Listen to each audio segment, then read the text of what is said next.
How's it going? My name's Cody Pfister. I'm representing Nick's Fight Club, Legends Boxing, and Gutho, Texas Brazilian Jiu-Jitsu. I'll be fighting for the lightweight title May the 6th in Kansas City, Missouri. This is for the Fighting Alliance Championship, their lightweight title. My name is Stephen Coleman. I'll also be competing for Rage in the Cage 87 on May 7th for the 170-pound title, and I fight out of the Grind MMA in Canyon, Texas. Nadia Moreno. I'm fighting out of Legends Boxing and Guthos. I'm going to be competing at the Rage in the Cage 87 on May 7th in Oklahoma City, and I'll be competing at the weight 145. Yeah, I'm Martin Solano. I'm fighting out of Legends. I fight June 18th in New Mexico, Ruidoso, hopefully. So, Nadia, how long have you been fighting? This will be my MMA debut. I've had some wrestling, but in my adult life, I'd say probably close to a year. I've been training to fight, so I've been getting ready. Do you have like a strong point in your game? Yeah, wrestling is my base. That's where I started from, wrestling, and then I went on to do jiu-jitsu, and I started picking up stand-up and kickboxing. What about you, Stephen? I've been training for a little over 2 years. My main, I do a lot of stand-up. I started at a kickboxing gym, eventually moved to the Grind, and then incorporated more MMA. At first, I was thinking more of a strict kickboxing career, and then I fell in love with the jiu-jitsu and the wrestling part of it. So that's what made me transition to MMA. Once you get in there, we go to work. That's why they call it the Grind. You leave that place and you feel like you've been put through the grinder, but that's what you need to be a good fighter and to really make up your level in the game. So it's a great gym. I encourage anybody that's looking to get into kickboxing or jiu-jitsu wrestling to come check it out. What about you, Cody? I've been fighting for about 14 years. I started my professional career in 2009. This is going to be a good fight. Fought in the UFC, Bellator, fought overseas a few times, so it's going to be one for the books. I'm about to make my way back into the UFC, hopefully go smash this guy, just run through him, and really, show everybody what's going to happen and what I'm going to bring next. So who are you fighting this time around? This time, my original opponent, he actually got signed. His name was Evan Elders. He's a tough guy, but I was going to blow through him. But, he's a good dude. I love the confidence. You just see him train. He was a good guy, but he fortunately for him, he got signed in the UFC, so congratulations to him on that. Mm-hmm. So they found a replacement for me. This guy's name's Don Shanis. He is 11 wins, 3 losses. And this guy, I know he's a tough dude. He's just kind of a grinder, likes to wrestle a little bit. I feel like I'm just going to go expose him and, just really push my pace, fight my fight, and just, hopefully to get an early finish and, just smash him and get my way back into the UFC. So what does expose him mean? That's kind of unique wording there. Expose him, find his weaknesses, see where I can really just pick him apart and, fight at my strengths and his weaknesses. So just kind of find the areas where he's lacking and just kind of, take off and just run through them in those areas. I mean, I see the people that I train with pick other people apart, and I'm still like, how do they do that? Mm-hmm. But I'm learning, and with certain people that I train with, I feel their weaknesses if it's like their jab or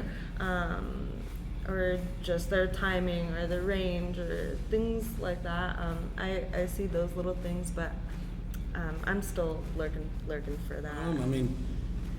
Kind of depends, when you get in there and you start throwing feints or kind of check where their guard's at, the hands placement. Just throw it, and if it lands, and throw it again, and it lands again, and you kind of got a weakness there. Or, a lot of those guys will come in and they'll be one-dimensional, they don't like going to the ground, or they want to keep okay. it. You know, there's a lot in MMA that you have to understand. And I mean, if you're one dimensional, I mean, you can win some fights. Eventually, somebody's going to find that weakness. And, you know, if you don't fix it, you'll just keep losing more than likely. The way you do it is just kind of, you got to get in there and kind of feel it at first, but one of those things is don't go fight somebody else's fight. If you've watched a lot of tapes on them and stuff, the way to really dissect them is you got to go look up previous videos with newer opponents. That's harder to do. Fortunately, I'm fighting guys that have had longer careers and stuff, so they've got a lot of tape on them and stuff. Go see what they do wrong in the videos and then look to capitalize on that stuff. If they're smart, they're studying their own videos, watching the things that they do wrong, and they're trying to improve on it. But generally, it's kind of hard to fix those things overnight. So you just go find the areas that you think you can expose and just, you know, go put it on them. So. Is there ever a time you guys are like totally surprised by what somebody brings to the table in a fight? Like you're just totally caught off guard, or for the most part, do you kind of know? I've been caught off guard plenty of times. Yeah. By just younger opponents, like, you know, a 12 or 13-year-old. You wouldn't think that they'd be hitting like a grown, like woman, you know, and yeah. So I've been caught off guard a few times. I don't underestimate anybody. Where do you guys see like your career taking off? Well, I mean, I think Cody, I mean, he's made it pretty clear he's trying to get back in the UFC, which, you know, I think he will. But I'm just taking, you know, just getting as many fights as I can. And because this amateur, like he said, it's all about the experience. And once I feel like I get in that cage and it's just like another hard sparring where I feel that comfortable, that's when I'll go pro. And I'll just, I fell in love with the sport, and I just immerse myself in it. I try to stay in it every day.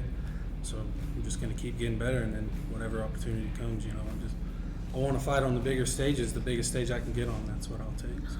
I plan on just basically, I agree with everything he said. Like I feel like in my amateur career, I just need to fight and get that experience until I feel ready enough. Like I'll know, and my coaches and everybody around me that I train with will know when I'm ready to turn pro, and we'll see where it goes from there. But I would like to take it as far as I could. Just being on like one championship or like legacy or just something big, UFC, that's like the ultimate dream. Life. How long have you guys been doing it? Like, did you start out pretty young, just doing certain things like boxing, or I know you did wrestling. Yeah, I wrestled just a little bit, about for a year. That's when I was introduced to wrestling when I was like 7. And my uncle was my coach, and then we moved around a little bit. Not every school had wrestling for girls at the time, so it wasn't until high school when I picked it back up, and I just stuck with it. And then about a year ago, a year and a half ago probably now, I picked up jiu-jitsu and started working fundamentals with my boxing and stuff. You know, I played other sports like football and basketball and all that when I was growing up, so yeah, I've been, like I said, about 2.5 years since I've been in the MMA scene. But before that, yeah, it was just sports that I did wrestle 1 year, but that was in middle school. But that's it.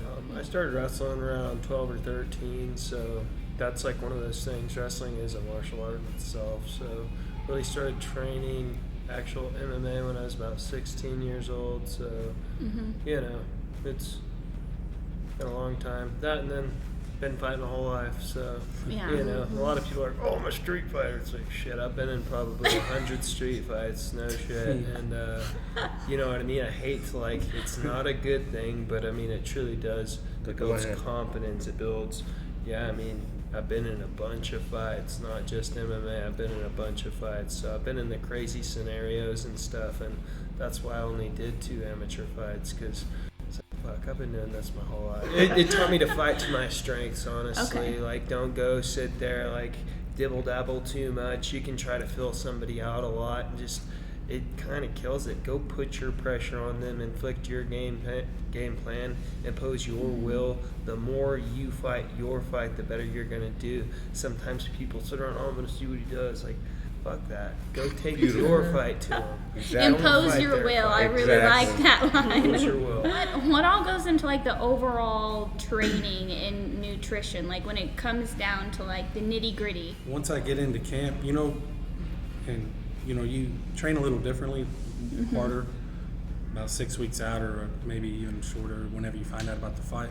So you pick up the cardio. So normally I walk around 190, but when I'm this close to the fight, I'm already doing all those rounds and doing those 2 a days, and I'm getting down to 185. Pretty lean, but yeah, you just kick up the cardio, kick up the rounds, and then the weight goes. I mean, people say, oh, you weigh 195, 200. No, but I mean, it just comes off easy, I guess, when you're doing all that. Yeah, I mean, honestly, being like I've been to the top levels, and the more weight you cut, the better you're going to be. Nobody walks around at the weight they fight at. It's just not realistic. There was one exception a long time ago. Frankie Edgar was the only guy that could really walk around that and compete.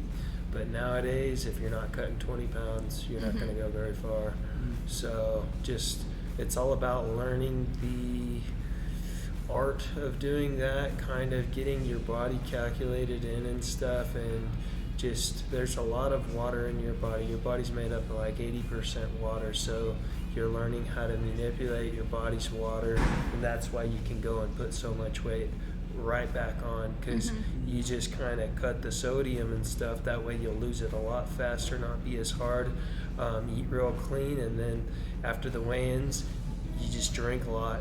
The water puts it back on. A gallon of water weighs 8 pounds, so you drink at least 2 or 3 gallons and you're right there back at the weight you were at. You don't want to be the smaller guy in there. That's what I noticed in my career. Like at the top level, the bigger guys, for some reason you could be just as good as them, but if they're a little bit bigger, they usually get it. They're going to be a little bit stronger. They're just going to have those advantages. And when you cut all this weight, it does affect your cardio a little bit, so you can't train for, I'm fighting 5 rounds. I'm not training for 5 rounds. I'm training for 8, 9, 10 rounds. That way when I go into the fight, it's, you know what I mean? I've overtrained, and it's going to be easier because it's not going to be the same. You're not going to walk in there feeling 100%. You're going to be a little bit depleted. It's hard to put everything back in immediately, but you just do the best you can, and it's going to show. Like bigger guys usually win. I hate to say it, but just the better guy and the bigger guy. But if they're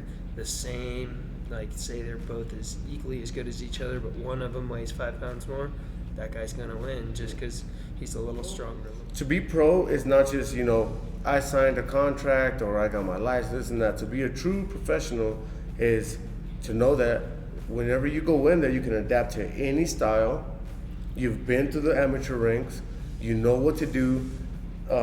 Like, you can rap yourself if you need to, you know what I mean? So it's just about winning fights and, like, really going out there because you want to achieve something. A lot of these guys right now that are fighting, they don't come to win anymore, you know what I mean?